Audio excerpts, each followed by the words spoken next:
Welcome to the High Income Business Writing Podcast, helping you propel your writing business to a whole new level. And now, here's your host, Ed Gandia. Hey there, welcome to another episode of the High Income Business Writing Podcast, the number one podcast for business writers and copywriters who want to earn more in less time doing work they love for better clients, with over 1 million downloads from listeners just like you across 101 countries. A very common strategy writers use when trying to get in the door with a new client is to price the work relatively low, sometimes even very low.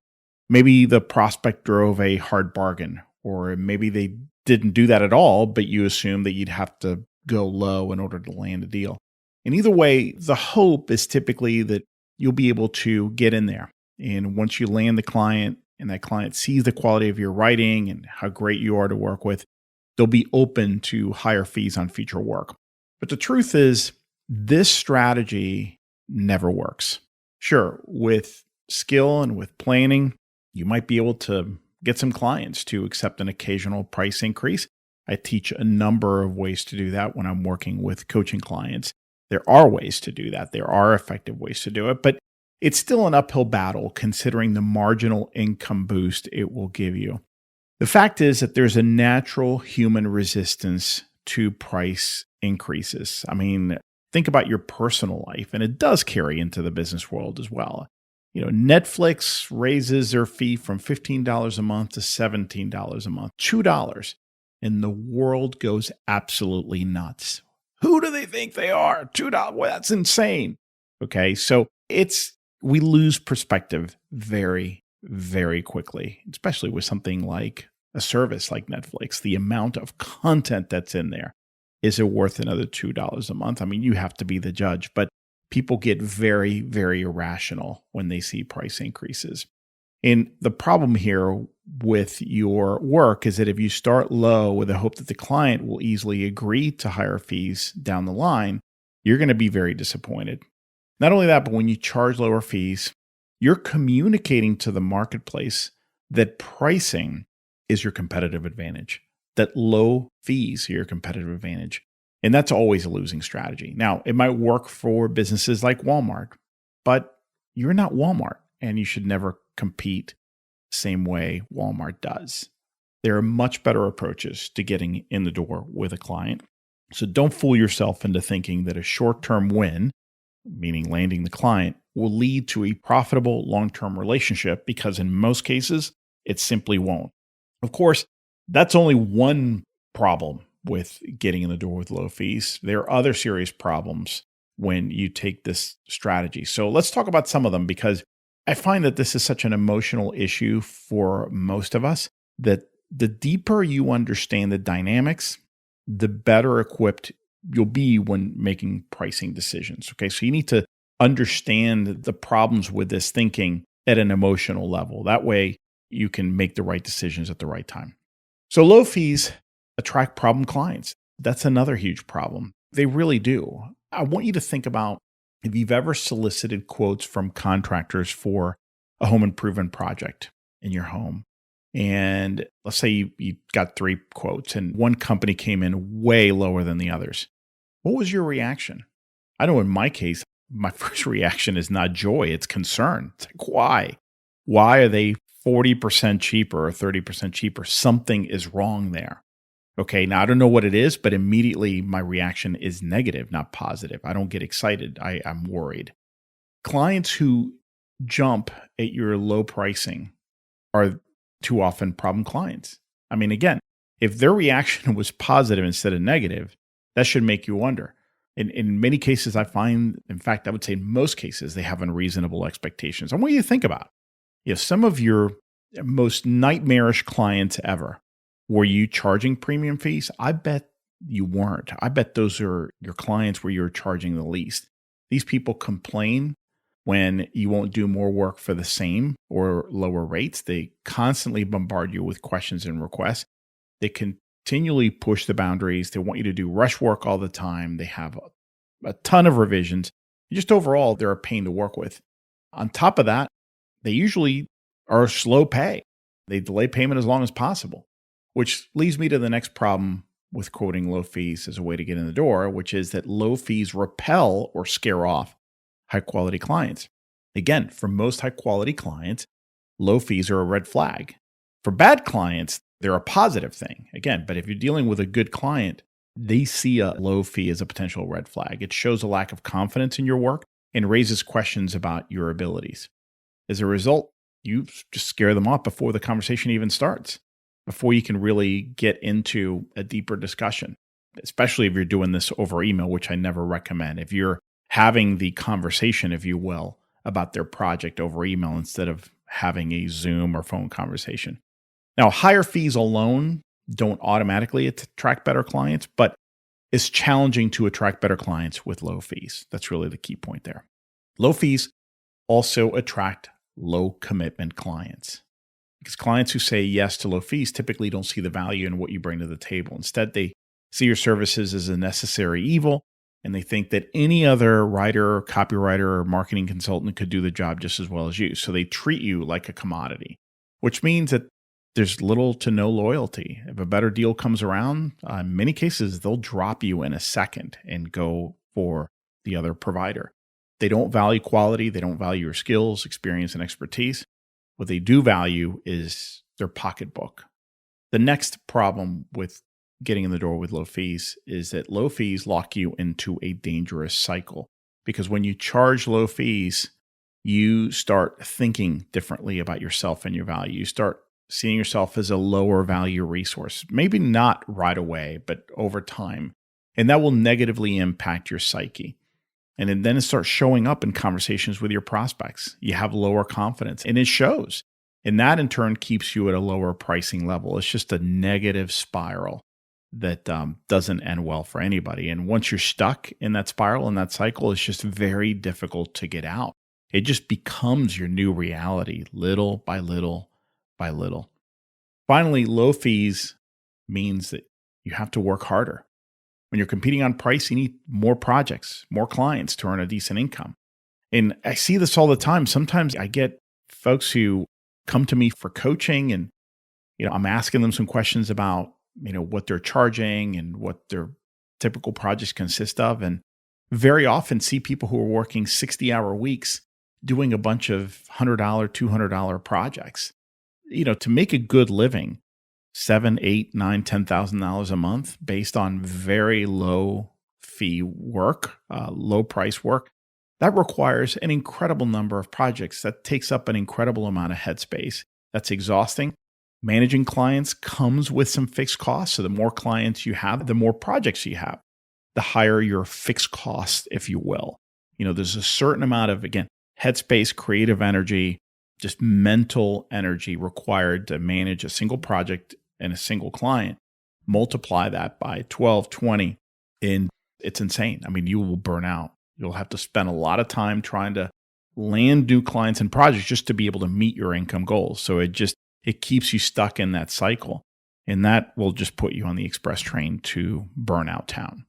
So the question remains, are there scenarios where it does make sense to get in the door with low fees? And there are, I have to admit that, but those are rare exceptions. I want to emphasize that, rare exceptions. Here's one of them. Let's say you're launching a new service and you want to test it out with an existing client. The value proposition is simple. You're being honest about the fact that you're experimenting here and you'd love to try it out on them. And you're discounting the service by a huge margin in order to make it an easy yes for them. So why do this with an existing client or existing relationship? Well, that's because there's typically a lot of trust there already. You have a good relationship. You can speak honestly. So you can be honest about what you're trying to do, why you're doing it, and they'll know you're being completely transparent about the situation. So in those cases, it can make sense to get in there, but it's a one-time thing, and you're explaining and you're justifying your pricing and why you're doing it this way. Another exception, when you think about it, it's very similar to the one I just mentioned, is when you're starting out as a freelancer. The early days, at those stages, the early days of getting your business off the ground, it's all about buying lots of lottery tickets. You're just trying to get out there and trying to get a bunch of at-bats, and it's about saying yes to everything, okay? because you don't know which lottery ticket is actually going to hit the jackpot. So if you need to do it with low fees, if you need to do, especially the first 2-3 projects, if you need to do them pro bono, I'm all for that as long as you know why you're doing it. But you need to get out of that cycle very quickly, because as you grow, instead of saying yes to everything, you need to be much more selective about what you say yes to.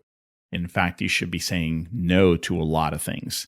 But again, that would be the only other, well, it's not the only other, but it's another common exception. But again, I want to emphasize this. These are exceptions. And I don't want anyone thinking, well, okay, well, what about this one? It sounds like it could work as well. Probably won't. I would automatically assume that if you're thinking of something that could work that doesn't fit the mold of the ones I just gave you, probably a bad idea to get in the door with low pricing. All right. So, you get in there with premium pricing and then you think you're going to land this deal, but then you don't. And when you follow up with a prospect, you find out that you've lost the project to a cheaper competitor. What do you do? What does that tell you? What do you tell yourself when that happens? That's really, really important because, it's not just about being brave and quoting higher fees. It's about how to deal with the setback, if we want to call it a setback, how to deal with losing an opportunity that you finally mustered the courage to quote higher, and then you don't get it. And you don't get it because the client tells you that your fee was too high. What do you do? I know that's the kind of news that will often make us wonder if, maybe we overdid it, if we're pricing our services too high. In many cases, imposter syndrome will kick in at that point, and that nagging voice inside our head will start with the negative questions. Who do you think you are pricing that work as high as you did? You shouldn't have listened to Ed. You're not as good as you think you are. And the prospect could tell you're not worth those fees. That's why they went elsewhere. Or maybe you'll start hearing really negative stuff like you're a fraud. And this just shows that prospects are starting to see that. I've seen this many times before. Listen, I'm not immune to the imposter syndrome. We all struggle with this at some point. It's not about getting rid of it. I've said that many times before. It's about knowing how to manage and tame and control that voice. But it bears repeating because this is a sort of message that requires repetition. So I'm going to say something that's very important. And it's, look, we all question our value. We all question our pricing decisions, myself included. And all it takes, honestly, is 1 or 2 prospects going elsewhere under the guise of lower fees for us to question ourselves. So here's what you need to hear from me, okay? This is important. If a prospect goes elsewhere because they found someone to do the work more cheaply, that's not on you. It's on them. So let me say that again. If a prospect goes elsewhere because they found someone to do the work at a lower fee, that's not your fault. That's not on you. It's on them. Now, of course, this assumes something very important. It assumes that you qualified them well, and assumes that through that qualification process, you understood their objective and had some idea of why this objective was important. It assumes that you did your best presenting yourself and your value, that you show them what you bring to the table, what makes you different, why those differences would matter to them. This is important because that's what gives the right context to your fee. Okay, a fee is just a number. So without the context, it's going to be difficult for the client to understand why they should pay you more than they should pay the other guy. Thomas Keller, the owner and famous chef of restaurants like the French Laundry in Napa Valley, I'm sure does not get offended when someone looks at their prices and decides not to eat at his restaurant. He's not apologetic about the fact that a party of 2 will easily pay $600, $800 or more, not including gratuity, to eat at his restaurant.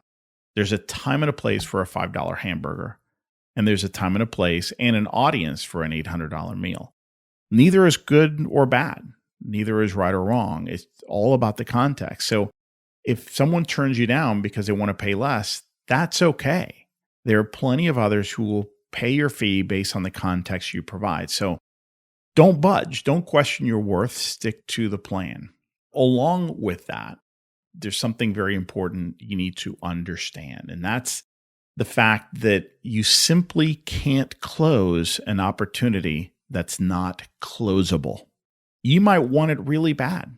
This might be like, oh my God, the best thing ever. And I need this, You might be so attached to it that you absolutely have to land the deal. But look, if it's not closable and you insist on trying to close it, meaning like bring it in, you'll almost always regret doing so. Remember, the goal is not to score every time. This is not a soccer match. You're not trying to land every deal. The goal for you is to keep moving the ball downfield. As you're discussing the opportunity with a prospect, with a client, you're just trying to move the ball downfield. And if at any point it doesn't make sense to keep doing that, for whatever reason, you start seeing that this is not a match, the expectations are unrealistic, they don't really understand value, you're worried about how they're thinking about whatever it might be, you need to walk away. The goal is just to keep moving the ball downfield until it doesn't make any sense to keep doing that. The other thing to understand and keep in mind is that there are 3 pieces of intel that you must walk away with at every discovery call. Now, sometimes, and this might be the case in many of your scenarios, you're just not going to be able to make it work.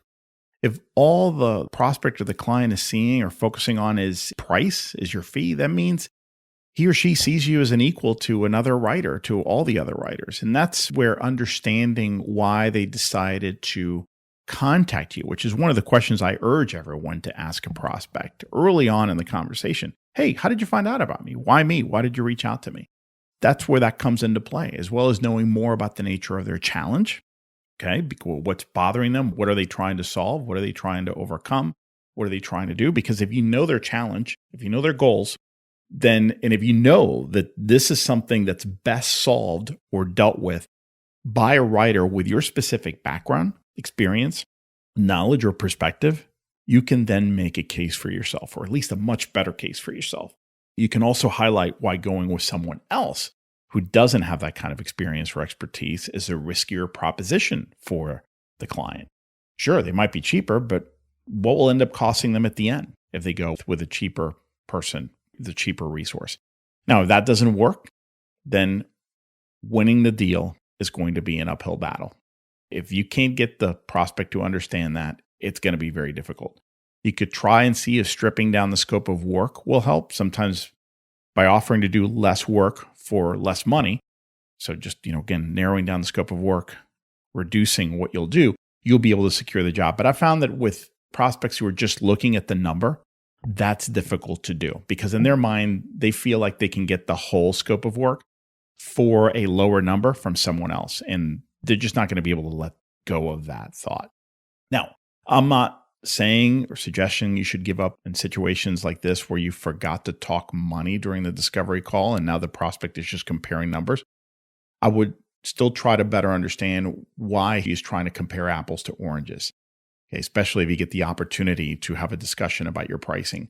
Because in situations like this, it might be that the prospect just thinks that the writers are the same and then it just came down to price and maybe they just didn't understand your value proposition. But again, you need to step back in all these situations when it starts becoming hard, and you need to decide how hard you're going to try here and when and where you're going to draw the line and when to walk. Again, when are you going to stop trying to move the ball downfield? Because, and I'll say it again, you can't close an opportunity that's just not closable. So look, the bottom line is this. First, don't use low fees to get in the door with a client, hoping that you'll be able to raise them later. That's a fantasy. Next, don't look at losing a deal as your problem. If you've scoped out the work and presented your fee as a high value proposition, you've explained why you're the best person for the job and why you're going to be able to help give the prospect exactly what they need, then the prospect was either not a good fit or you'll need some more practice qualifying opportunities more effectively. That is, of course, if, after doing all that, you lose a deal.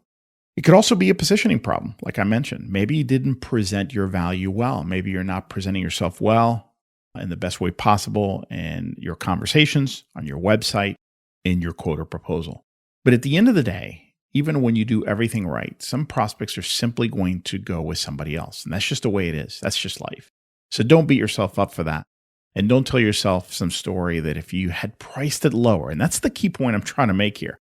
Don't shift the thinking back to something that's not going to serve you. That, if I had priced it lower, the deal would have been mine. That's fiction, and it's counterproductive.